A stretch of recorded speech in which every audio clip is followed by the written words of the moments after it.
ভাৰতবৰ্ষ জুৰি এই ৭৯তম স্বাধীনতা দিৱস উপলক্ষে আমি ৰাইজক সজাগ সচেতন কৰিবৰ কাৰণে আজি ভাৰতীয় জনতা পাৰ্টি পশ্চিম জোনাই মণ্ডলৰ উদ্যোগত আৰু আমাৰ ভাৰতীয় জনতা পাৰ্টিৰ অন্যতম সহযোগী দল UBP সন্মিলিত গণশক্তি আৰু আমাৰ পশ্চিম জোনাই মণ্ডলৰ জনসাধাৰণে সহযোগত আমি ভাৰতীয় জনতা পাৰ্টি পশ্চিম জোনাই মণ্ডল কাৰ্যালয়ৰ পৰা আজি আমি ৰেলী আৰম্ভ কৰিলোঁ।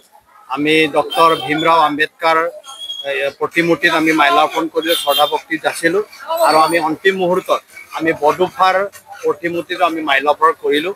তেখেতকো আমি শ্ৰদ্ধা জনাইছোঁ আৰু ইয়াতে আমি বডো কছাৰী অট'নমাছ ৱেলফেয়াৰ কাউন্সিলত আমি সামৰণি মাৰিছোঁ।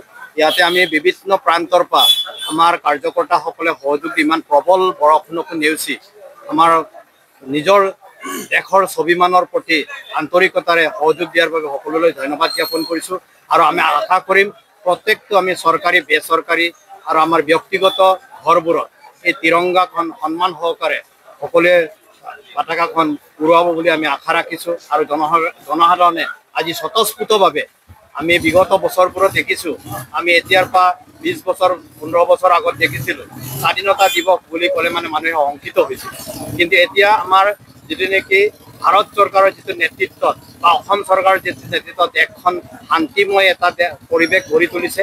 ইয়াৰ বাবে আজি জনসাধাৰণে স্বতঃস্ফূৰ্তভাৱে এনেধৰণৰ কাৰ্যসূচীত অংশগ্ৰহণ কৰিছে, তাৰ বাবে মই পুনৰবাৰ ধন্যবাদ জনাইছোঁ।